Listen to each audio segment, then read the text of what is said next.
Welcome, guys, to another episode of Mindset U. This is episode I forgot. I believe it's 67 or 68 at this point. I don't know, but we're in the high 60s, and I can't wait till we get to 69. I don't think it's 69 yet because I know. I know deep down. 67 because It's the 67? last one you Okay. started with your joke about those one more six would have been my You're favorite. right. You're right. No. But then the second one we did. Oh, that's right. The one that's You're right. Yeah. 68 then. So we're at 68. We're close to my other favorite number, 69. I can't wait. That's gonna be a special episode. We're gonna talk about sex. I don't care what you guys say. That's gonna be a sex episode. Today, also, by the way, sorry, Jason Moreno. We got Moises Santos. We got Rances. Won't say his last name. I'll always, every time I say your name, I'm like, we can't say his last name. He doesn't want it.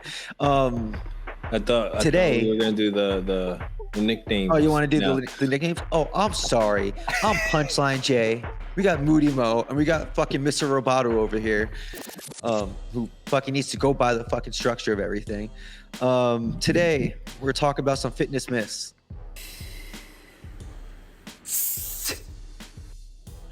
As an ordinary guy who looks on social media and stares at a lot of fitness stuff on social media, got a lot of people telling you to do certain fucking things. And I mean, I don't think everything's bullshit, but I feel like a lot of things it's exaggerated to fucking sell something. And there's a few things that I wanted to talk to you guys because you guys work in the fitness industry, have worked in the fitness industry for quite some time. So let's jump into that. So first off, I want to talk about ice baths. I know you guys have done that in a renewed mindset and stuff like that. But you hear people who do it every single day. Now, what the fuck's the point of freezing your balls off before you start the day? Like, I know they're like, it shocks the system. And it's like, yeah, but like, there's so many other things you can do to shock your system than freeze your balls off. Can somebody please explain it to me? Well, I'll start off and then Mo, you can jump in more. So one of the things it does, and this is like I think the key framework of what you're talking about, like we can talk about all like the benefits of these things, but then let's talk about like the intention as well. But cold exposure is known to have a big impact in terms of your immune system. And that's one of the biggest aspects, that your immune system, because, and you say the shock your system thing, it's more so that it hits you so hard where your immune system has to kick back on in order to be able to regulate itself, right? So anything that you do, with that intention is like, just like exercise, you're pushing past your stress levels so that you can create a response of repair, a response of bringing yourself back to normal. The more you practice that lever, the more you practice pushing yourself to the very edge and coming back, the more fluid it becomes, the more adaptable you become as a person. So when you're talking about your nervous system from the immune response, that is one of the benefits of the ice bath or any type of cold exposure. Mo, you want to? I did. That was great. I knew it. He said he was going to do it, and I didn't believe him. Hi. Hello. That was fucking That's great. my father, everybody. That's where I get this lovely sense of humor from. He just looks like an oversized child. It's really funny. He looks like a fat little Mexican kid. That was great. That was epic, man. Oh, that's good. Well, continuing on picking off where Rances left off. I think it depends again on the intention. What are you looking to do? So before it was known for like ice baths for athletes. More specifically, we would see like these pro athletes go in the ice bath after like a really hard workout. And now they find out that it actually has negative impacts to strength and performance. It's actually more beneficial to do it before your workout. And the reason goes back to that idea of the nervous system. And the nervous system have basically two states, parasympathetic and sympathetic. So parasympathetic is basically when you're in that relaxed state, when you're in like meditative state, or, you're just chilling, relaxing.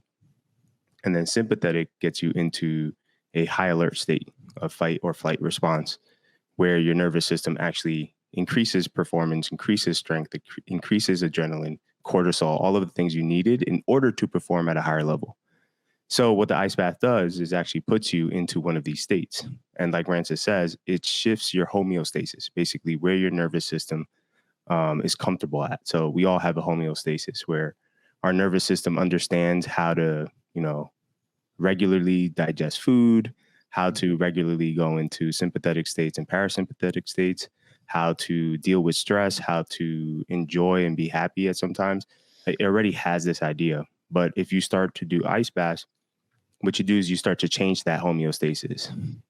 So like it's been proven to help with anxiety and depression, right? Because it's creating you to be, it's putting you in a state of being in the present. And it's increasing, like it has mindset components, it has immune components, it has, you can burn fat because it actually talks about burning brown fat. When your body goes into that state, it burns this specific fat. Okay, that was my thing was what's brown fat? Oh yeah, so you have different types of fat. You have like brown fat, white fat, pink fat, and they're all serve different purposes. So the brown fat is like the fat typically around your neck, right, by your thoracic spine. Mm-hmm. And it's really used, it's there to be used very quickly. So like in moments that you need to survive, right? So like if you go on a sprint, you're using brown fat. If you go on an ice bath, you're using brown fat because it's easily accessible and the body knows how to use it to put it back, to get the nervous system back into homeostasis. So that's what it's used for. So ice baths have been proven to help with burning the fat, right? So there's so many components, but going back to what Rances said, it all depends on your intention. So in renewed mindset, we use it for the mindset component. So it's really to get you to understand your self-dialogue when you're in a moment of discomfort. Yeah. And I think that's really beneficial when you're trying to understand how you perceive discomfort and deal with discomfort in your life. Because fundamentally, the idea of the discomfort is based off of the concept of understanding how to keep your kind of clear thought process, how to behave in a certain way, which goes under training, So we talk a lot about the Navy SEAL quote about you don't rise to the occasion, you fall to your level of training.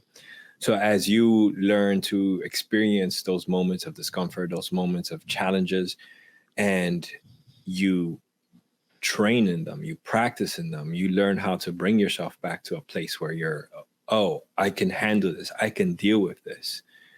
Similar to like what Goggins says with the idea of the cookies. So he, in his first book, he talks about the concept of remembering your past kind of experiences. And when you're in something that seems really tough, you can use those past experience, past stories on how you overcame something to help you push through another object that's in front of you, another obstacle that's in front of you. So as you go layering these experiences up and you create the practice of like, oh, I'm in one of these moments, I know how to behave here. You learn how to literally implement mental tactics to control your nervous system, to respond in a way that is going to get you the best results towards the intention that you're trying to achieve. Got it. So I guess my thing is like, I understand that aspect of it and I get the point of doing like ice baths or like cold showers and stuff like that. But I guess like when people are like, oh, you should do this such and such amount of times, like you should do this every day, every week kind of thing. And it's like, I guess it goes down to like the point, but let's say it's somebody who like isn't an athlete. Cause like I get the whole athlete thing, and stuff like that, or like getting your mental there. But like, I guess I feel like, is it a gimmick to get people to like, to subscribe to these things where like, you have to do this every morning kind of thing? Like, I know that's a tough question to ask cause it's really subjective. I personally, I think there's multiple layers of it. And with the first layer, I'll talk about it this way. I got into fitness, into training and all of that because I wanted to share with the world what I received, right? I used to train very heavily, martial arts, and the experience that it brought me, I was so grateful for that I wanted others to have that experience. When I would talk to someone and they're having challenges and so on and so forth, I'm like, hey, this is the answer, right? So that was my main pursuit of like why I wanted to become a coach, because I was like, I don't feel, there's no moment in time when I feel more empowered, more in control, and more alive than when I'm training and I'm improving and I'm able to physically express what I'm emotionally or mentally experiencing. So when I got into it, I looked at it that way, and I tried to get other people to do what I do. I try to get people to train the way I trained, and it was outcome based, right? When people hire a personal trainer, they're not looking for these almost spiritual awakening. They're looking for an outcome. I need to lose weight for this wedding, and so on and so forth, right? Yeah. So then it becomes about the thing. It becomes about the exercise or about the reps. And it loses the essence of like, this is why I want to do this. So I think a lot of it gets lost in translation in that sense, where it becomes kind of an elitist thing of, oh, this is the action that XYZ does, so therefore I want to be like XYZ. It's about the outcome as opposed to like about the experience. So when like understanding that, like I personally do cold showers in the morning, right? Yeah. And it's why, the reason why I do it is what it brings to me. And I would love to tell everyone to please do this because you're going to have this amazing experience if that's your intention. But if it's not, you're not. It's just going to be a thing that you do to check off a box, and it does nothing. And then you're like, hey, am I part of the club now? You know? And I think that's where it goes a bit south. And I know Mo has a lot of experiences with some of the things I do. Well, I mean, I think Rances, Rances being Rances has that, the long-winded response with the story and stuff. I just think it's about doing hard shit. Like, do hard shit. It doesn't matter what it is. It could be a cold shower. It could be a hard run. It could be, but one of the things that, like, and this I learned from Rances, is that our purpose as human beings is to explore this world, right? We're here to create experiences, like he said. And the only way you do that is by creating like emotional experiences. And that's done through physiology, whether it's, going on a roller coaster or, being intimate with somebody or working out or public speaking, or it doesn't matter. What matters is that you're experiencing something. But the thing is, are you training that? So going back to Rances' point of like the Navy SEALs, we don't rise to the occasion. We fall back to our level of training. In order to do those things, you have to practice it. So you have to do hard shit every single day. And cold showers is just one of them. Do they have all these scientific, neurological, physiological benefits to it? Absolutely. So does training. So does drinking alcohol. So does all these other fucking things that you can do. Everything has a benefit and a consequence. And it's either really about, does it serve you and help you move towards whatever it is that you want to be, or is it hurting you from becoming that thing that you want to be? That's fair. I think that's a good explanation. So my next question goes down. It's not really like is this bullshit or whatever. I think it was always interesting to me. It's a human thing where it's like, you need to stare at the sun for a certain amount of time. Because like growing up, it was always like, don't stare directly at the sun, you're gonna go blind. And now we got some scientist who's like, dude, if you don't stare at the sun every day, what are you doing? And I'm just curious I don't understand why we're supposed to look at it. I don't think he means directly at the sun. Yeah. I don't think you're supposed to. You're just supposed to be in sunlight. You're just supposed to be. Yeah, you're supposed to go outside. Yeah. So it's all about. He's saying it in a nerdy way. He actually says, "Go outside and play." He actually warned you, don't stare at the sun. Oh, really? Okay, yeah, cool. He tells you okay, cool. Yeah, I've been doing it wrong for the past few days. Then people take like certain clips, and I think that's the other thing with social media is like you see these clips of maybe Huberman talking about one aspect, and you take it so like directly, literal, that it's like, this is stupid, but they don't understand the context because they didn't watch the 4-hour podcast that Huberman does every fucking time. So I think. But there are a lot of benefits to sun. It's all about the circadian rhythm. The circadian rhythm is like the clock inside of our bodies, right? Our nervous system. SAT words. Well, what it does, it enables us to really understand when our peak kind of performances throughout the day are. And there is a general circadian rhythm to like the human body itself. And the sun helps create alignment between those things. So if like you Okay. think about it, if you think about all the different animals that are up, like we were just talking about my dog waking up at 5:45, Yeah. right? It's because of the sun. The sun starts to come up around that time. He knows it's daytime and it's Yeah. time for his walk and it's time to go to eat, which he's excited for. Right. So he has this rhythm in his body that allows him to just wake up naturally. Right. Got it. And the same thing for us as well.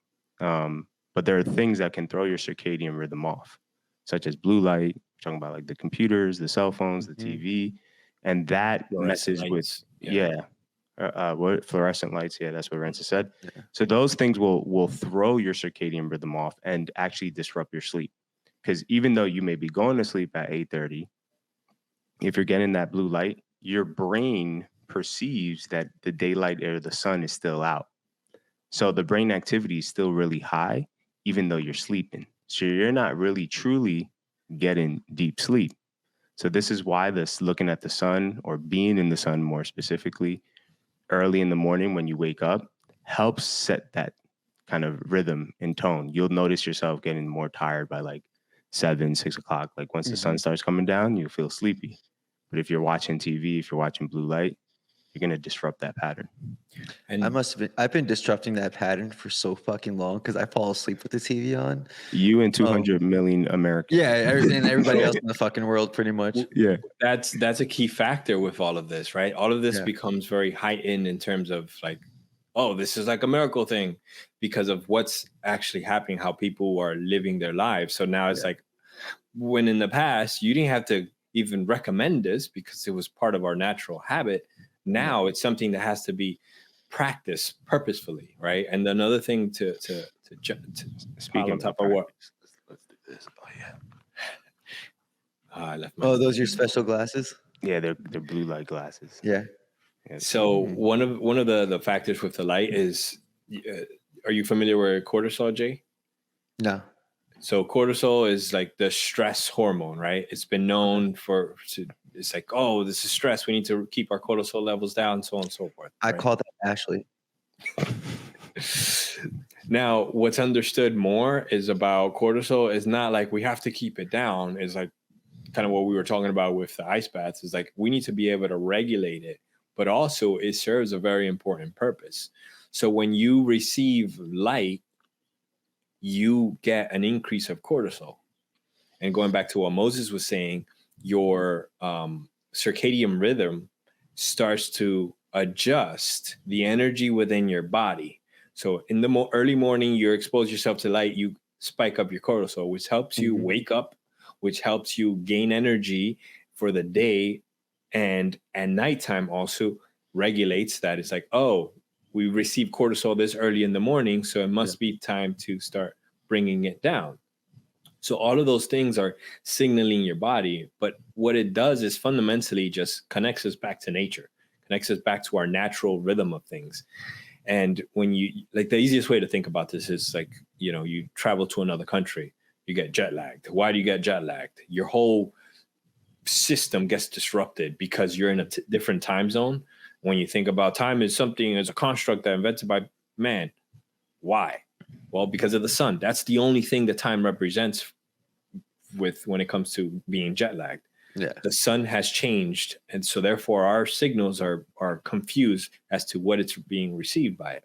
So that just gives an indication of the power that the sunlight has on your system, on your digestive system, on your energy levels, on your hunger, on your sleep cycles, everything. Like we are plants. Robots. Plants. Plant-based robots? Plant-based robots. No, I think that's interesting. You know what, now that you mentioned that, I wonder what it was like everything in the start of the pandemic. like when everybody was like on lockdown and stuff like that. Like I remember like when I got my physical, like when you could like go out kind of thing, I had really low vitamin D levels because I wasn't out. I was always fucking inside. I always had the shades down and stuff like that kind of thing. So it's like, I think there's a big push in it now because of that, where people were locked in for so long, and people like mentally, I think, went a little stir crazy. Especially like when people were allowed out for a little bit. Like remember that summer when they started like doing like you can drink on the sidewalk kind of thing, the wild shit that you saw people, like it was like old people acting like college kids again kind of thing. Mhm. And I think it has a lot to do with like that whole rhythm. Everybody's rhythm got thrown off, and it was really weird to see how people reacted when they finally were able to go back outside. I can attest to that because like for me, I was inside like during that time. I was inside with my kids, taking care of my kids all day long. My wife was still going out to work. So she works in the medical field. So when they said like you can go out, I remember I went out for a walk and that day, and I literally felt my body like, oh my God, I fucking needed this. What is this? Needed sunlight. Like, oh my God, like my mood literally changed in a walk. Yeah, well, I mean, I remember during that time, after we were starting to let out and it was like summertime came, I was outside all the time. And actually got in my best shape. That was like my best shape was in like 2020. And the reason why was I was just outside without my shirt, working out all the time because there was nothing else to do. Yeah. Right. So what I learned was that my vitamin D levels were actually a lot higher during that time. And because of that, I have this hypothesis. I don't know if there's some research paper out there. I'm wondering if there's some study. Bro science right now. Let's go. Yeah, but we're going to do some bro science. So my theory is that everything on this planet needs the sun, right? For the most part, like plants and all those things. So your nervous system knows this. And if it's not, the way that it knows this is by receiving vitamin D. Mm-hmm. And if it's receiving vitamin D, then the nervous system kind of understands or should understand that there's probably a decent amount of food source out there. So it doesn't hold on to fat. So it begins to use fat to do whatever it is that you're doing, right? At that time for myself, it was working out, right? But when your vitamin D is low, my hypothesis is that your nervous system is in a stress state and says, hold up, there's no vitamin D. That means there must be a low amount of food source because plants need vitamin D as well to be able to grow in the sun. So there must be a low amount of food source. Therefore, hold on to this fat because you don't know if this person is going to get the right nutrients in order to survive. So that was I like didn't understand half of that, but Rances, that was the closest you got to sound like Rances just now. Oh shit! It's like stored fat. What? But there is a hypothesis on you guys remember mitochondria, the powerhouse of the cell, right? Mm-hmm. But there's a hypothesis that the mitochondria of all your cells in your body actually respond to light, that they communicate with each other through light. And they've been able to show impacts of this by disrupting someone's sleep, by being in a pitch dark room and just shining a light behind their knee. And that disrupts their sleep because their mitochondria, the theory is the mitochondria are responding to that light, and with that light are stimulating more activity to process, to elevate cortisol and all that stuff. So within the cell, they're responding, communicating, and basing their activity basically off of the information they're receiving through that light source. So it can have a deep impact to your system. Not to mention your digestive system, where your stomach, your what is it called? Was the intestines? No, the tummy. No, the germs that live in your stomach that dictate what is it called? Microbiome. Microbiome. Yes, thank you. That the microbiome in your stomach also has a big impact, not just from the food that you're eating, but on the sun activity. So the microbiome there's been a lot of research and studies showing lately how much the microbiome impacts your personality, behavior, activity, everything, to the point Is where that why I get hangry? Yeah. Yeah. Mhm. So That's one of the there's, reasons. So it's scientific. I'm just not There's- being a baby. It's a scientific thing that my tummy critters are getting angry. yeah, there's a hypothesis that says, or a theory, this doctor that came out with it that says that we're really being controlled by bacteria, and we're just like Just a big robot that the the big bacteria robot control. that's controlled by bacteria. Like The Faculty. You guys remember the movie The Faculty? Josh Hart in it. There was Elijah Wood. No, you guys gotta watch that then, because it's these little aliens start crawling into everybody's ears. They take over a school, and they basically take over these people. It's like Invasion of the Body Snatchers essentially. Yeah, But that's it's with these little parasites that start doing it, and there's like one like queen parasite kind of thing. Highly recommend it. You guys should definitely watch The Faculty. It's a great fucking movie. It came out like 1999. Usher's in it. Like there's every young actor that you can think of is in it. But it reminded me exactly of it. That theory that's right what there. That's what it is. That's what Yeah. it is. Yeah, And I'm not against that. That might be a real thing. I mean, there's a doctor that says that it's possibly real, and There's- it's Okay. the reason why is because of it controls our dopamine and serotonin, right? So Okay. a lot of our like our stomach has almost, if not the same amount of neural networks that our brain does, right? So there's three components that have like those same type of cells, neural cells, which is your stomach, your heart, and your brain. And if you think about it, those are probably the areas that you make the decisions with in your life, right? So Most of it, yeah. yeah, So just to support that, first of all, they're doing like fecal transplant for people. There's fecal matter, like they put shit in your stomach. yeah, someone else's. They're putting like Dude. clean poop in somebody's stomach. I don't know if Like it's healthy clean. poop. It's healthy Yeah, poop. like But healthy. it- That's so- what I mean, healthy. So this is the studies that they've done with this is like they've taken a depressed person and a mentally healthy person, and they've transplanted the fecal matter from one to the other. Yeah. The person that was mentally healthy became depressed, and the person that was depressed became mentally healthy simply by Interesting. changing their microbiome. Oh, that's interesting. I always hear things like you hear like urban legends of like when somebody gets like a transplant, like from an organ and stuff like that. Like they start like having like memories from that person that they got their organ donated from and stuff like that. They might start taking on like personality traits. So that's really interesting.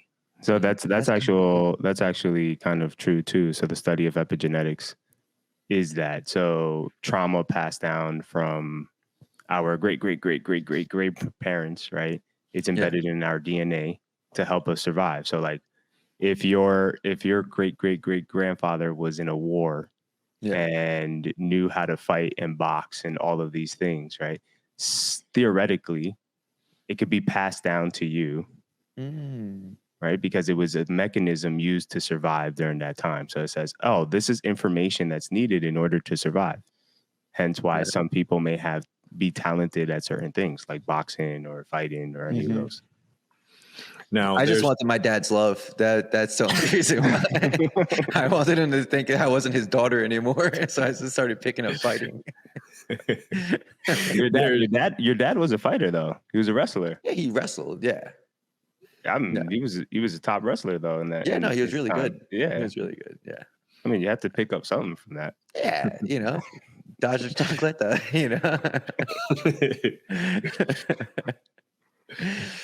but no, one last thing, going back to the whole sunlight thing and like how that affects people. It's really interesting. Like when you think about like people who get put into like solitary confinement in prison and stuff like that, like how like they start going crazy. And and it's not just like oh, like you're staring at a fucking brick wall for the entire time. Like it has to do a lot with your genetics and stuff like that. From what you guys were talking about, I never thought of it that way until just now. Like that's absolutely. Like not only is your mind fucking losing it, like your body is literally going fucking crazy because it doesn't have that source anymore. Well, yeah, go ahead, Rances. I was just going to say that goes like what you just said, that goes into the point of like what we talk about. Like the body is not the mind and the body. The body is just simply an extension of the mind. It's one of the ways that the mind interacts and absorbs information. Mm. Yeah, I think like if you think about mental health disorders and it being passed down, the nervous system doesn't really know what is best for survival, right? It's guessing. It's just evolution, right? It keeps trying things. So like schizophrenia and bipolar and all these different things that exist that you could be genetically predisposed to is already in your cellular information or in your DNA as a possibility or a tool or a mechanism to try to survive a piece of trauma that occurs. So like people, they experience these things because what was I going to say? I'm saying like, for example, I'm thinking about my grandfather, right? My grandfather was a schizophrenic, right? And the reason he was because in the Korean War, his job was solely to bury the bodies of dead soldiers. That was his job, number one job. That's it. That's all he did for like 6 years in the Korean War, right? So because of that, yeah, he became a schizophrenic, right? And in my family, there's possibilities of that going into play. So theoretically, I'm more predisposed to that mental health disorder, and anything that can push my nervous system into a traumatic state can trigger that tool or mechanism in order to survive.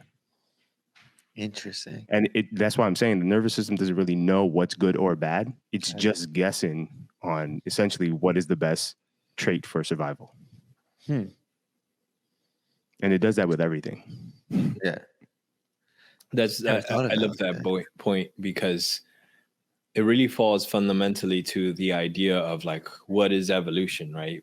People, in my opinion, have an idea of evolution which is supported by that vision that we see with evolution, which is the image of like the monkey becoming a person, right? That is this linear thing that is like, oh, everything is purposeful and intentional. It's not. It's just like random things. Whatever doesn't get you killed keeps going, right? It's not intentional. It's not like, oh, these are the best set of thumbs that we could have created or the best whatever. It's just simply, we didn't die from this, so we kept it. That's literally what it is. If this thing made you trip up and die, then okay, that gets deleted. We'll try some more shit. And that is essentially what evolution is. So there is really no such thing as like, oh, this is good, this is the bad, it's all just a guessing game. And it's like, oh, I just tried something random and it worked out here. And now it's this really cool feature that's called an ear, That's literally what it is. So continue. I'm sorry. So I was just gonna say, bring it back to like the topic of what we're talking about with like all these like hacks, if you will. Mm-hmm. It's looking at these behaviors in that way, where we get to kind of trick this survival system into applying something that we want out of life. So we do ice baths. Why? Because this whole evolutionary road, it clicks something along that road that ends up giving us this one benefit that we're like, oh, this is helpful. We can use this, especially with the situation we're dealing with now. This is helpful. Or the sunlight. Oh, let's do this because, again, evolutionary randomness of it all. So it's just about hacking the system that is being human. Sure. Yeah. Not when you think about it like that, this wonderful pool that's behind me, I was I think I'm the only person here right now who was bummed to find out that it was heated. Mm-hmm. I jumped in. I was like, it's warmer than it is outside. Like, thank you. But I wanted to jump into like a cold, refreshing pool. And I jumped into a very large hot tub. It's nice, but like, fuck, I'm sweating. Jay, that just reminded me of what you had said a couple podcasts ago with being grateful, right? That's like, mm-hmm. You were resistant to it, and it's like, oh, this kind of fucking works. And that's really the thing with all this stuff. Yeah, it's like, and the whole purpose of like, oh, ice baths in the morning and doing meditation and doing whatever. It's the difference between like, hey, this is something that you're going to build up over time, and you're going to train yourself to change your perspective by doing these things, All right. It's going to change your perspective. It's going to change your homeostasis. It's going to change your adaptability. And that's the positive side of it. But as soon as you bring in this concept of like, I need to do this because that's the only way I can be successful, and so on and so forth. Now it just becomes an anxiety producing activity that's only going to facilitate that anxiety. Yeah. I think that's well said. And on that note, let's not forget that everybody can like, subscribe, and comment on our YouTube page. Find us on Spotify, Apple Podcasts, Google Podcasts, and anywhere else that you can find a podcast. Please comment. Tell us what things you like to do in the mornings. Tell us what things you think are fucking bullshit. I don't necessarily do ice baths, but you know what I do like to do in the morning, aside from play with myself, is go spar. I like to fight at like 6 o'clock in the morning because like the day can't get much harder than getting punched in the face. And there's something wonderful about like by 7:30, if I have a black eye, I'm like, the day's like, how much worse can the day get? I already got punched in the face repeatedly. Like it can't get much worse, kind of thing. So like for my mental thing, like that always helps me for some reason. And I've learned to like really enjoy having like hard workouts or like hard sparring early in the morning. It puts things into perspective, right? It really does. Like even like on my Sundays for sparring and stuff like that, like it starts at like 9:30 when people start getting there. I get there when the gym opens at 7. And I'm like, run 3 miles, do the jump rope, get a sweat in, like do like all my exercise. And the first guy who's in there, I'm like, you want to spar? I'll spar anybody. There's a 70-year-old man who comes in. He's a sweetheart. And I don't like, we move around and, you know, I go really, really, really light with him. But even him, I'm like, let's go. I need somebody needs to hit me. I need you to hit me to wake me up. And that's my way of waking up, is by getting hit. I think it's because my parents never really hit me. I really think that's what it comes down to. I think they just love me too much and I need this. I was great for way too long. You know what's really amazing about all of this is like people need to understand the backstory with Jay. Like the lazy that he was. Like I invited him for years to come train in the morning for boot camp. He would just give me the middle finger and like, no way. Hey, Jay, let's try to eat this instead of that. And he's like, I'm having McDonald's after this. Like this is amazing. Yeah. I'm counting my calories. Fucking 2,300 calories a day now. Oh, that's where we're at. Yeah, that's good. Have you dropped weight? Yeah. I'm like 166 right now. Oh, so it's nice. That's pretty good. Yeah. So it's good. Like how we were talking. It's 2 pounds. I'm trying to do like 2 pounds a week and see how that goes. I had a hot dog earlier, but without the bun, it felt very sexual.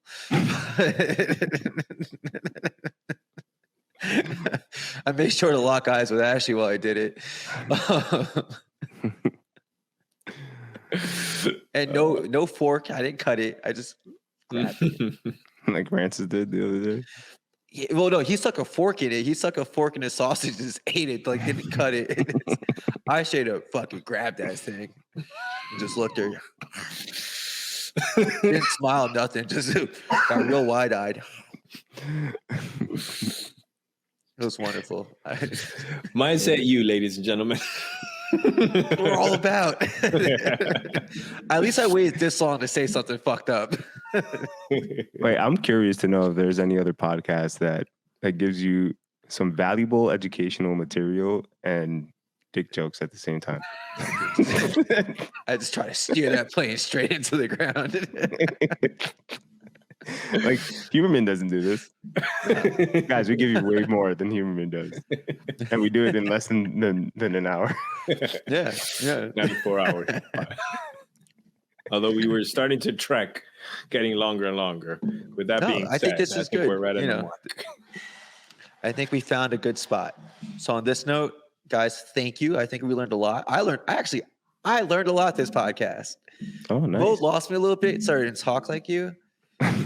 But surprisingly enough, Rances this time, the fucking I understood Rances today. I don't know what's happening in the world. Maybe I've been outside all day, and I think that might be it. I got You a got bunch some of more vitamin sun. D. Yeah. Got more sun. It's making Your sense. mitochondria is lit up. Lit up. I'm about to go jump in that pool right now. But wow. On that note, guys, thank you so much. And we'll talk soon. Yeah, check us out on vitaproject.com or find the podcast on Mindset U.